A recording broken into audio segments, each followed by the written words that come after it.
నమస్తే, welcome to #you. నేను మీ రాజేష్. ప్రస్తుతం తెలంగాణలో కాంగ్రెస్ పార్టీ అధికారంలోకి వచ్చిన తర్వాత విస్తరణ గురించి అనేక చర్చలు జరిగినాయి. అంటే 6 బెర్తులు ఏదైతే క్యాబినెట్లో ఖాళీలుగా ఉన్నాయో ఆ ఖాళీలకు సంబంధించి అనేక మంది కొంత రేసులో ఉన్నారు. దాదాపుగా డజన్ మందికి పైగా రేసులో ఆశావాహులుగా ఉన్నారు. మరోవైపు ఇక్కడ కుల సమీకరణలు తెర మీదకి వచ్చినాయి. సామాజిక సమీకరణాలతోటే ఖచ్చితంగా కొంత డిలే అవుతోంది విస్తరణ అంటూ కూడా తాజాగా పిసిసి అధ్యక్షులు ఉన్నటువంటి మహేష్ కుమార్ గౌడ్ చెప్పడం.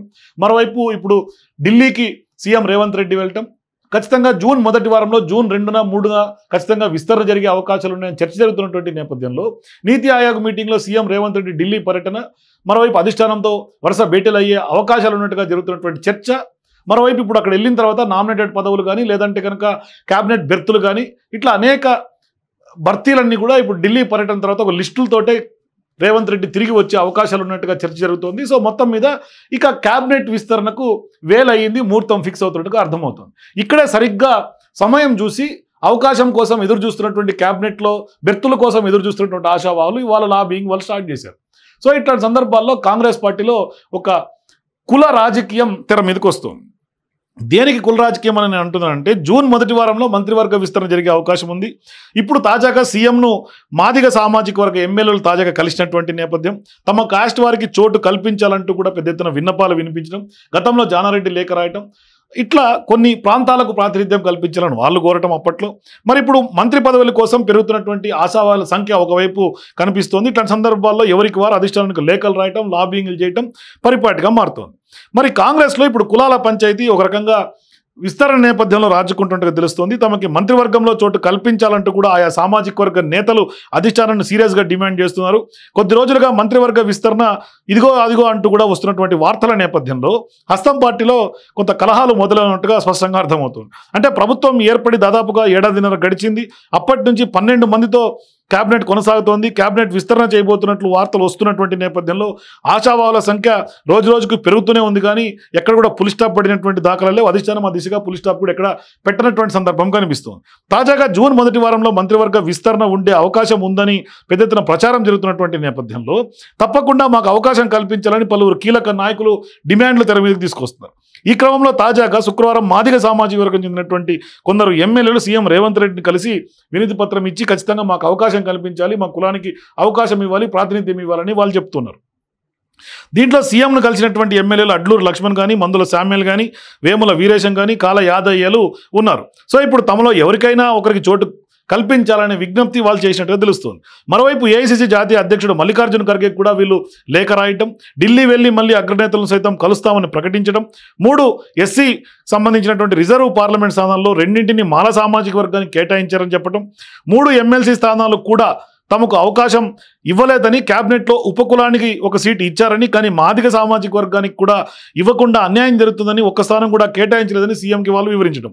సో ఇప్పుడు మాలల నుంచి కీలకమైనటువంటి ఉప ముఖ్యమంత్రి పదవితో పాటుగా స్పీకర్ పదవి కూడా ఇచ్చారని, రాష్ట్ర జనాభాలో 9.9% ఉన్న తమ వర్గానికి స్వతంత్రం వచ్చినప్పటి నుంచి కూడా కాంగ్రెస్ పార్టీ వెన్నంటే ఉందని వాళ్ళు చెప్తున్నారు. అంటే గత ఎన్నికల్లో కాంగ్రెస్ పార్టీకి ఏకపక్షంగా ఓట్లు వేశామని, హస్తం పార్టీతో తమ వర్గానికి కొంత న్యాయం జరుగుతుందని నమ్మి కాంగ్రెస్ పార్టీ వెంట నడిచామని ఖర్గేకి రాసినటువంటి లేఖలో కూడా పాల్గొన్నారు.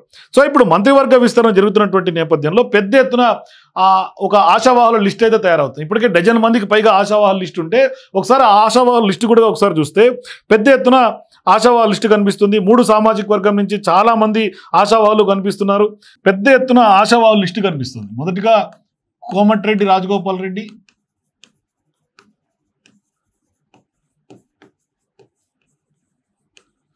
రెడ్డి సామాజిక వర్గం నుంచి, మరోవైపు సుదర్శన్ రెడ్డి,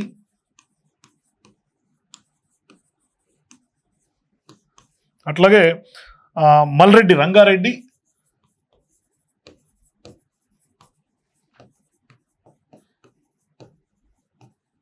వీళ్ళు ముగ్గురు కూడా రెడ్డి సామాజిక వర్గం నుంచి. ఇక నెక్స్ట్ ఇక మాలల నుంచి గడ్డం వివేక్,